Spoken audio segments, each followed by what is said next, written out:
Hi, in this video we are going to learn about the Virtual Field Trip project. I'm going to spend a few minutes describing what a virtual field trip is, describe the project itself, then I'm going to show you real quickly how you can develop a similar project by just showing you the basic framework based on the example provided in the course. So the Virtual Field Trip project basically involves creating a guided educational tour through the internet. The Virtual Field Trip provides a vicarious experience through the support of multimedia and text resources on the web. This project requires you to create a set of web pages that are linked together with a navigation menu, have an external style sheet, and to have multiple multimedia resources. So some possibilities for projects include involving a tour of geometry and buildings from around the world, or a visit to Mexico to explore the people and the culture. Could be an exploration of places that inspired authors, or a trip to the bottom of the ocean. Could even be a virtual museum tour. So spend some time thinking about it, look at the example, and have some fun with this. So here's an example here, and you can see that it has lots of different resources from video to audio to images, and that you can click through this virtual tour. And so you need to create something like this yourself on a topic of your choice. You need to be sure to write your own code, so you don't want to copy the code from this example. But you can use, like this example, started with a template in Dreamweaver. So to show you how to create the basic structure rather than every single page, so I'm going to go to Dreamweaver. I'm going to go up to File, New. And this example here was a 2-column elastic or a liquid with the right sidebar. So it used a format like that. In this case, I'm going to go down here to HTML5 and select this one right here. Now then I want to make sure under CSS to hit Create a New File, and I'm going to hit Create. So in this case, the first thing it prompts me to do is it wants me to save my CSS. So I'm going to save it in my styles folder, and rather than call it something like that, I'm going to call it VTour, short for Virtual Tour, CSS. And then the next thing I'm going to do is I'm going to start by saving my first one as start.html file. And so right away I'm going to delete this top element here. Over here on the right, there's this navigation. I'm going to go ahead and delete this as well, each one of these. So you'll notice that there's the sidebar, and the sidebar I actually want to keep. I just want to delete these items in between. So I'm going to delete those. And if I want to, I can simply go over to my code view and go up this way and delete them that way. So I'm going to give myself some space here. I'm going to delete some of this text over here. You notice that this is an aside within the sidebar, so I'm just going to delete the side, just so I have the sidebar itself, and I'm going to delete some of these sections for now. You'll notice that there are a few of these, so I don't need all these. I'm just going to keep 2, and then down here with the footer, I'm going to delete some of this text, just so I have my basic layout. I'm going to do a file save, and up in the header tag, I'm going to type in the name of mine, which is Virtual Italy, and then I'm going to type in about the tour. For now, I'm going to look in the section, and I'm basically going to delete everything here, just leave a little bit of text, because I'm going to later just copy in the text that I already have. So often you want to spend time doing your research, so then you have the text that you want to add, and then it's easy to just to add it in when the time's right. And so in this case, logo replacement for mine is going to be where I'm going to put learner description. Jump into the bottom. I'm just trying to get the basic framework here pretty quick. And once again, like all the other videos, the point is not to create a step-by-step how-to video here, but rather to give you a basic idea of how something like this would be created. So now I'm going to focus on the colors. And so I'm going to first click my mouse on the header tag and make sure it's selected there. And I'm going to go down here to CSS styles. I'm going to actually just make that a little bigger. Double click files to go down, and you notice that this is going to give me the properties for all of these, so I'm just going to hit, rather than the pencil to edit, I'm going to hit the plus sign to start new. I'm going to be less specific because I just have one header I want to work on. So I'm going to choose Verdanda, I'm going to choose white text. For font size, I'm going to start with 36 and see what that looks like. I can hit apply and see, and then I want to make that bold.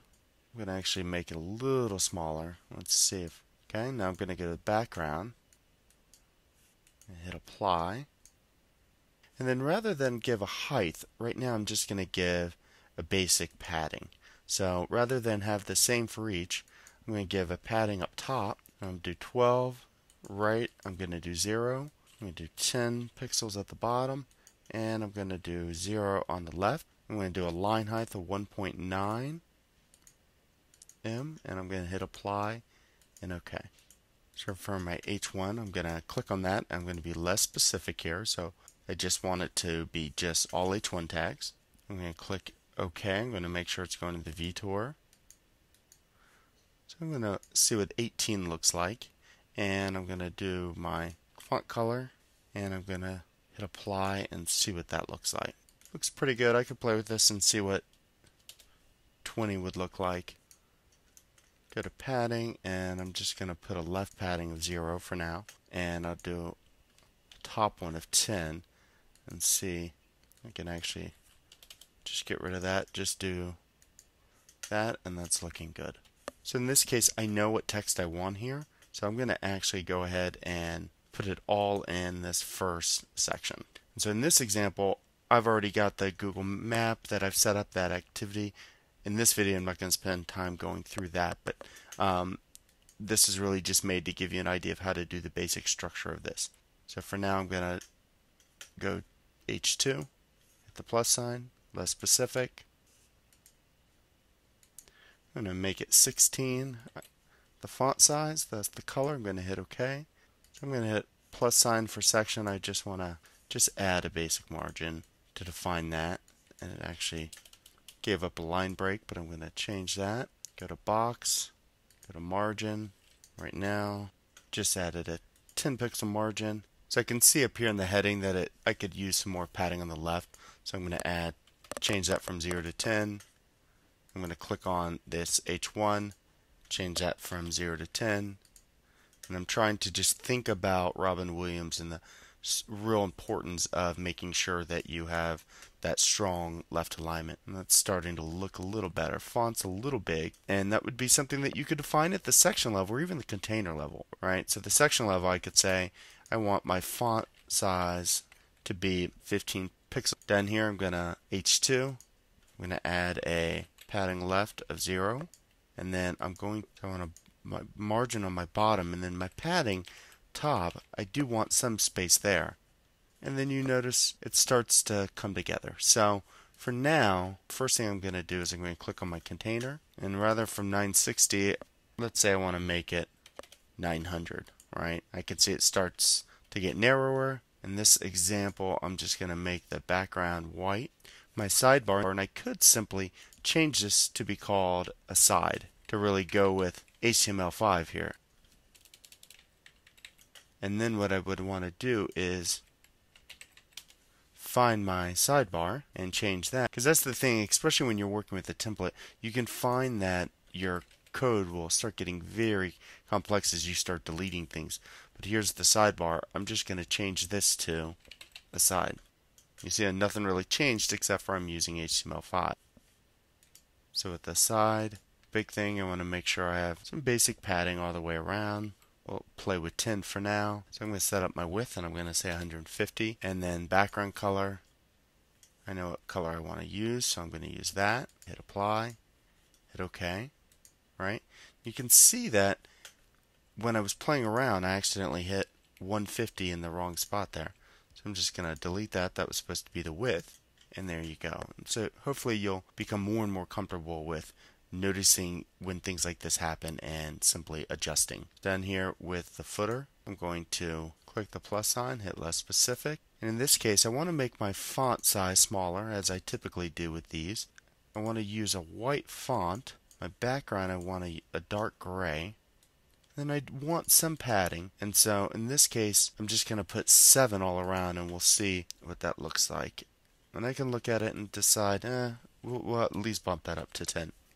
For the container itself, I'm going to give a border. I'm going to focus on the border. I'm going to start with border color, give it a black, border style, solid, border width, 1 pixel.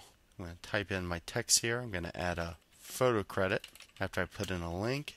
And then I'm going to have a heading for Italian National Anthem. So now that I have the basic text that I want, in this case, I'm simply going to make that bold. Right now I'm going to add the image. So I'm going to go to Insert Image. So I'm going to make the photo credit a link. Make it open in a new page. Give a space here. And for this example, I'm going to do the audio credit a link as well. I'm going to delete this just for now because we're going to come back and we're going to add the HTML5 audio. And for right now, we're going to do a couple last things before we focus on the navigation. So one last thing I'm going to do is I'm going to focus on the background. So I'm going to go to Body. We're going to add this background image. So if I click down here, I can type in B and I can go to I find it, and I already have it saved in my folder. So, and if you remember from previous lessons, we talked about how you can create one of these, and there it is. So we're going to preview this. This time we're going to take a look at it in Safari. So the next step right now is to fix this background image issue, and so we can click this pencil. Go to background, you can see here, I'm going to go repeat X and that's it. So now what we're going to focus on is this navigation piece, and so we're going to save it. And so in this example, you can see that we've used a tab navigation, right? And if you actually look at the code by right clicking at it, so when you look at the code, you'll see that it's basically using an underordered list. Then if you go look at this CSS and you look for basic tab, you'll see that it actually was taken and modified from this. So you'll find lots of places online that you can go find code that you can start with and then make it your own. And the key is to always make it your own and always to credit it. And so you can see that this explains how this is done. So I'm going to copy the HTML first, and right above I'm going to go to split view, make sure I'm in my HTML mode, and I want to be right above this about. And so I could play with putting this if I wanted to in the header. But in this case, what I'm going to do is, right after the header, I'm going to create a nav tag, so HTML5. I'm going to copy that code in and close it with a nav. And so here it is. And so this is where I'm going to focus on naming these exactly what I want. So if you remember from the example, you can see each of the Italian cities that I'm using. And then I'm going to click on each one, and I'm going to change it to the names of them. And so in each case, it's the name of the city.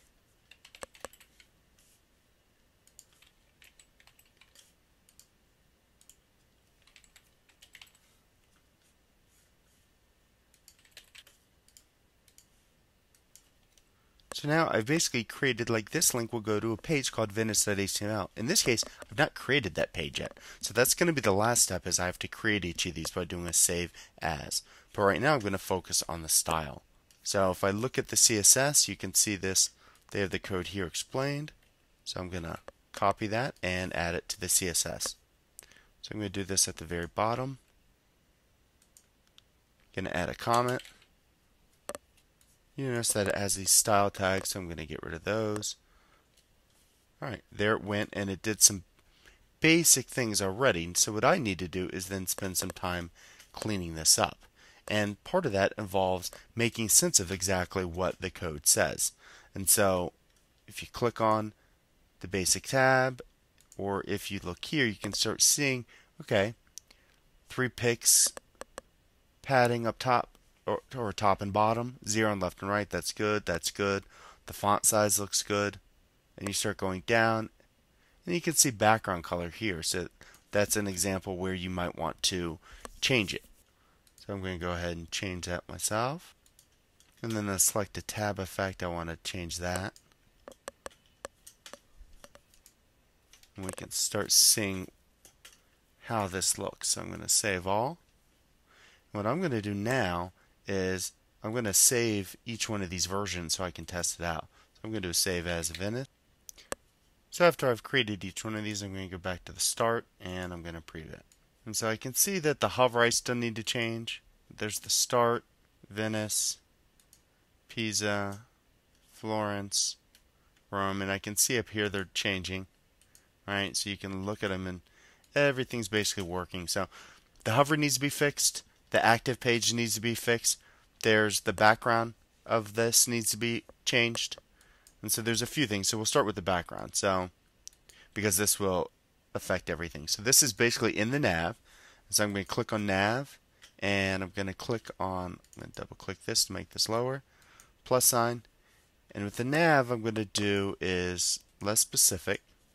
and I just basically want to have a background color that's the exact same as here. So I'm going to do that, hit apply. Let's focus on right now the hover. So that will fix the hover. So now if I take a look at this and I go here, you can see that class selected needs to actually be on. I'm going to cut this and go to start, put it there. Venice, I did that twice. I have to fix that. But Pisa, I'm going to go to Pisa. That's good. So I need to make sure it's just on one of these.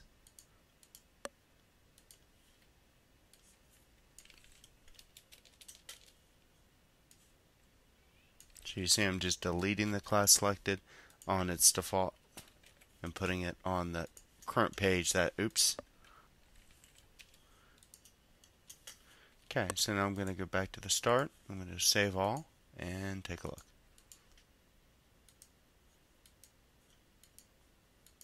Okay, so that's all working correctly. So your next steps at this point would be to go through, make sure every page you title correctly. So I would do each page. I'd add the correct content for each of these corresponding pages. So the Venice page, I would add the content. And then the last thing I'd want to do is make sure that I have all the multimedia correct. So in this case, what I'm going to do is I'm going to add some HTML5 here for this anthem. So I'm going to go to split view. And if you're ever not sure what the actual markup is, you can just Google, I did HTML5 audio, and here it is. So it brought it right up. So in this case, I'm going to go make sure I'm source code. I'm going to make some space over here, and right under here is where I'm going to add this, right? And it's basically telling me right now that it doesn't recognize it, but then there's two reasons for that. One is because basically Dreamweaver, the design view is essentially a web browser, and that web browser doesn't support it. But we'll have to preview it in a browser that does. But the other step is you have to actually go through and point out where the source file is. So in this case, I'm going to right click, I'm going to do a save as, and I'm going to create a folder called audio, and I'm going to save it in there. Drag this over, choose MP3, and hit convert. So just like that, it created it. So I'm going to go here, and I'm going to start to type this, and it gives me the browse. And you'll see I have two files, and so this first one, I'm going to hit open, and I'm going to repeat the same steps for this. So let's save all and preview this and see what it looks like. So you can see it's a little big, so we definitely want to adjust some things here. Now there's a couple ways to do that. One would be just simply make this a side wider, but let's play it. And it works. And so that looks great. So two things we're going to do is we're just going to focus on this before I wrap up. As I said, I'm not trying to show you step by step how to do the entire project, but to just give you a basic idea on how to do some of the basics. So I'm going to change this to 250. Right, and that looks pretty good, just like that. Well, let's just preview, and it will prompt us, as always. Do you want to save it? We do. So you can still see that this HTML5 audio tag is having some problems here, and that it's basically pushing itself outside of this aside tag. So what we can do is play with, if we click on, all right, here, you can't see it, but I can click on the audio. Let's hit plus sign, and we're just going to, in this case, if you were going to use different audio tags at different places, you might want to actually make this be very specific like here. So it's only going to impact audio tags that are within the side tag. But I could play with, for instance, my margin. Maybe I want to I want to give a 20 pixel margin on the right. So we'll just take a look and see what that did. You see how that just kind of took care of it. And I could play with it and see what would it look like if I made it smaller. And so that's what it looks like in Safari. Especially with HTML5, you want to spend some time checking out all the browsers that you possibly can. And you'll notice that here in Firefox, it still has a problem. And so you'd want to play with that CSS to see what else you could do. Right? So I just played with two things here. Basically, I added a width of 100 pixels, and then I basically changed my side width down to 200 from 300. And in Firefox, you can see how the width adjusted it. And so it's actually a little too small. So I'm going to go back to my audio player and change that to, we'll say 175. Okay, so I can see it's definitely a little small in actually that was Safari. Let's see what Firefox looks like. Okay, it's still a little small. So I'm going to go over here and I'm going to actually get rid of the padding that I added as I was experimenting. Take a look. So it works, it's just a little small. So it's just a matter of spending some time tinkering with that to get exactly the way you want. But in closing, spend some time, make sure that you have the content correct on each page. Have some fun with this. You don't have to follow this virtual tour structure, but it should be clear for the user that you're bringing them on an adventure. And with that, be sure to look at your instructor's rubric to make sure you meet all of the specific requirements, as well as be sure to pay careful attention when you're working with HTML5 audio and video because it can get very complicated. When you're done with your project, be sure to spell check it, upload it to EdTech2 and your 502 folder, and then be sure to add it to your 502 page. Thanks.